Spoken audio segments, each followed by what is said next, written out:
का माहौल।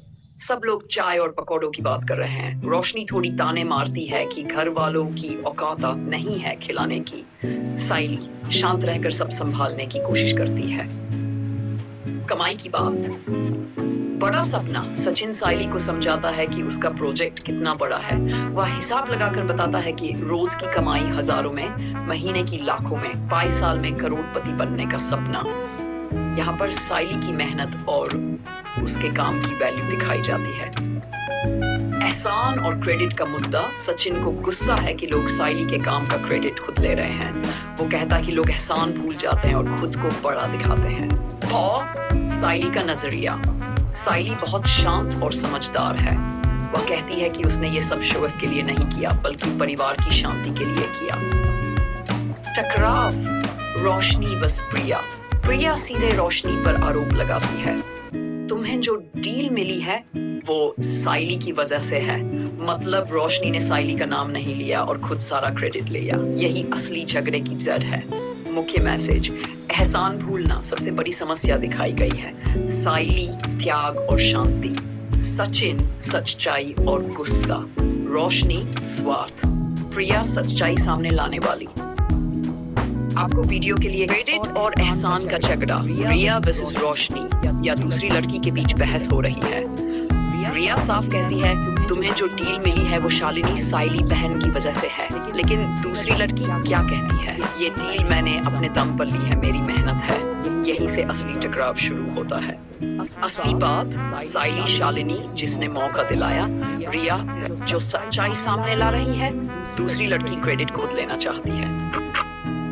साइली का शांत स्वभाव। साइली फिर भी झगड़ा नहीं करती। वो कहती है, मैं घर की शांति के लिए चुप हूँ। इसका मतलब वो सच्चाई जानती है लेकिन परिवार में झगड़ा नहीं चाहती। ये एक बहुत बड़ा संदेश है। हर बार सही होने के बावजूद बोलना जरूरी नहीं होता। कभी कभी शांति ज्यादा जरूरी होती है। अचानक नया मुद्दा। कृष्ण की पढ़ाई। कल्याणी को स्कूल से फोन आता है। पता चलता है कृष्ण पढ़ाई में पीछे रहा है। कारण उसे लर्निंग गैप है। मतलब उसकी समझ उसकी क्लास लेवल से कम है। ये बहुत बच्चों में होता है, कोई बड़ी बीमारी नहीं है। समाधान सोल्यूशन। स्कूल वाले बताते हैं पीएनजी शिक्षा प्रोग्राम से मदद मिलेगी। कहा जाता है कि 20+ साल से चल रहा है, लाखों बच्चों की पढ़ाई सुधारी है, यानी उम्मीद है कि कृष्ण ठीक से सीख पाएगा। सबसे इमोशनल मोमेंट। कृष्ण कहता है, मुझे फादर पर असाइनमेंट लिखना है लेकिन मैं उन्हें जानता ही नहीं। ये लाइन बहुत गहरी है।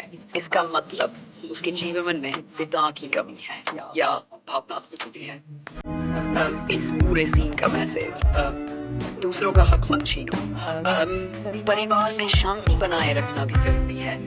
बच्चों की पढ़ाई में गैप को समझना और समय पर सुधारना जरूरी है। बच्चों को सिर्फ पढ़ाई नहीं, भावनात्मक सपोर्ट भी चाहिए। वो आपके हस्बैंड हैं तो वो मेरे फादर हुए ना। ये बहुत गहरा और दर्द भरा पल है। मतलब उसे अपने पिता के बारे में सच नहीं पता। वो अपने रिश्ते को समझने की कोशिश कर रहा।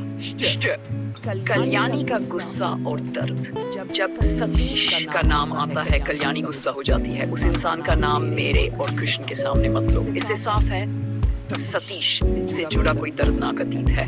कल्याणी उस सच को स्वीकार नहीं करना चाहती। आई बड़ी का नजरिया कहती है, जैसे जैसे कृष्ण बड़ा होगा सवाल भी बढ़ेंगे। उसे सच जानने का हक है, यानी वो सच छुपाने के खिलाफ है। चाहती है कि कृष्ण धीरे धीरे सब जान जाए। सच नहीं बताना चाहती, दर्द की वजह से सच बताना जरूरी मानती है बच्चे के हक के लिए। यही इस सीन का सबसे बड़ा टकराव है। ये तिथि और पितृ दोष की बात। सतीश की मौत को 8 साल हो गए। गांव जाकर पूजा करनी है। आई कहती है, अगर पूजा नहीं करेंगे तो पितृदोष लगेगा। पितृदोष का मतलब जब पूर्वजों की शांति के लिए कर्म नहीं किए जाते तो माना जाता है कि जीवन में रुकावटें आती हैं। अब जाना। सब लोग पूजा के लिए तैयार होकर निकलते हैं। हल्का फुल्का माहौल भी दिखता है। सचिन साइली की। अंत में सब कहते हैं गणपति बप्पा मोरया। ये जुड़ा है भगवान गणेश से, जो हर शुभ काम की शुरुआत में याद किए जाते हैं। इस सीन का गहरा मैसेज। बच्चों से सच छुपाना हमेशा सही नहीं होता। पुराने दर्द से भागने से सच खत्म नहीं होता। बच्चों को अपनी पहचान जानने का हक है। परिवार में फैसले लेना आसान नहीं होता। दिल और दिमाग दोनों लड़ते हैं। अगर और जल्दी सब लोग गांव जा रहे हैं पूजा के लिए, बहुत गर्मी है और गाड़ी का एसी ठीक से काम नहीं कर रहा। रेनू पहले से ही टेंशन में है कि वहां जाकर सारी पूजा की तैयारी कैसे होगी। मतलब माहौल पहले से ही चिंता भरा है। जो खराब सड़क और बढ़ती परेशानी। ड्राइवर तेजा पोलू कहता है रोड में गड्ढे हैं या ग्रो में रोड है, यानी रास्ता बहुत खराब है, सफर और मुश्किल हो जाता है। अचानक गाड़ी बंद।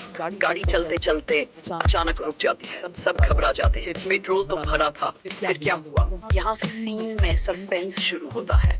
रहस्यमयी घटनाएं, अजीब अजीब चीजें दिखने लगती हैं। कुछ साफ दिखाई नहीं दे रहा। भैंस की टांग जैसे अजीब शब्द, दृश्य, आवाजें और भ्रम। इससे लगता है या तो कोई डरावना माहौल, भूत प्रेत जैसा एहसास, या फिर घबराहट और दिमाग का भ्रम। असली मतलब क्या हो सकता है? ये सीन दो तरीके से समझा जा सकता है। रियल डेंजर, कोई रास्ते में हमला या लूट करने की कोशिश कर रहा हो, इसलिए गाड़ी रोकी गई और डराने की कोशिश हो रही है। साइकोलॉजिकल फियर, अंधेरा, खराब मौसम, डर जिससे सबको भ्रम, हेलुसिनेशन होने लगता है। कोई चिल्लाता है हिम्मत है तो सामने आ। मतलब अब डर से लड़ने की तैयारी। सीन अगले एपिसोड में बड़ा खुलासा देगा। इस सीन का मैसेज डर अक्सर दिमाग में भी पैदा होता है। मुश्किल समय में हिम्मत रखना जरूरी है। हर सस्पेंस के पीछे कोई सच्चाई होती है। अगर आप चाहे तो मैं इस पूरे सीन को हॉरर फ्लश। सब लोग घबरा गए हैं, लेकिन एक दूसरे से पूछ रहे हैं तू ठीक तो है? अचानक पत्थर फेंके जाते हैं, लेकिन ट्विस्ट वो पत्थर सिंदूर से लगे हुए हैं। यहाँ से मामला नॉर्मल नहीं लगता। सिंदूर का रहस्य। सिंदूर आमतौर पर शादीशुदा महिलाओं का प्रतीक, पूजा और धार्मिक काम में इस्तेमाल होता है, लेकिन यहाँ सिंदूर लगे पत्थर फेंके जा रहे हैं। इसका मतलब हो सकता है कोई धार्मिक चेतावनी, किसी पुराने कर्म या गलती का संकेत, या किसी ने जानबूझकर डराने के लिए ऐसा किया। वे तुरंत फैसला लेते हैं यहाँ से निकलो और मंदिर चलते हैं। उन्हें लगता है कि भगवान की शरण में जाना ही सुरक्षित है। मंदिर की ओर जाना। कहते हैं मंदिर में रुकेंगे, सब ठीक हो जाएगा। भारतीय संस्कृति में संकट के समय मंदिर जाना आस्था और सुरक्षा का प्रतीक। सबसे बड़ा ट्विस्ट, सबसे अहम लाइन, हमारे परिवार के बीच एक छिपा हुआ सच है। इसका मतलब जो कुछ हो रहा है वो कोई संयोग नहीं, ये सब जुड़ा है परिवार के पुराने राज से। आगे क्या हो सकता है? ये सीन इशारा देता है कि आगे सतीश से जुड़ा कोई बड़ा सच सामने आएगा। परिवार में रिश्ते बदल सकते हैं। सच सामने आने पर झगड़े या टूटन हो सकती है। इस सीन का असली मैसेज, हर डर के पीछे कोई छुपा हुआ सच होता है। अतीत, पास्ट कभी न कभी सामने आता ही है। सच रिश्तों को बदल सकता है, या तो तोड़ता है या मजबूत करता है। कोई हमें डरा रहा है, सभी को महसूस हो रहा है कि ये सब कोई जानबूझकर कर रहा है, लेकिन कुछ लोग जैसे ताई बाबा कहते हैं हमें अपने काम से मतलब रखना चाहिए। मतलब डर में समझदारी का टकराव चल रहा है। बार गाड़ी रुकना। गाड़ी अचानक रुक जाती है, लोग घबरा जाते हैं और चिल्लाते। कौन ये सब कर रहा है? इससे सस्पेंस और बढ़ जाता है। लगता है कोई छुपकर खेल खेल रहा है। 3 अच्छा शगुन नहीं है। कोई कहता है ऐसी चीजें दिखना अच्छा नहीं माना जाता। भारतीय मान्यता में अचानक अजीब घटनाएं आने वाली परेशानी का संकेत, यानी कुछ बड़ा बुरा होने वाला है। फिर भी पूजा पर भरोसा। सब कहते हैं पूजा हो जाएगी तो सब ठीक हो जाएगा। यहाँ दिखाया गया डर के बीच भी भगवान पर विश्वास। सबसे बड़ा ट्विस्ट, चेतावनी जब वो गांव पहुंचते हैं। कोई शायद रोशनी या कोई और कहता है तुम्हें यहाँ नहीं आना चाहिए था, घोर संकट आने वाला है। ये बहुत बड़ा संकेत है। उनका वहाँ आना ही खतरे की वजह बन सकता है, या वो पहले से किसी मुसीबत में फंस चुके हैं। बच्चों की सुरक्षा कहा जाता है। कृष्ण और बाकी बच्चों का ध्यान रखना, किसी को बाहर मत निकलने देना। इसका मतलब खतरा सबसे ज्यादा बच्चों पर हो सकता है, या बच्चों से जुड़ा कोई राज है। असली कनेक्शन अब तक जो चीजें जुड़ रही हैं, सतीश अतीत का राज, सिंदूर वाले पत्थर, अजीब घटनाएं और अब घोर संकट, ये सब मिलकर इशारा करते हैं परिवार का कोई पुराना सच अब सामने आने वाला है।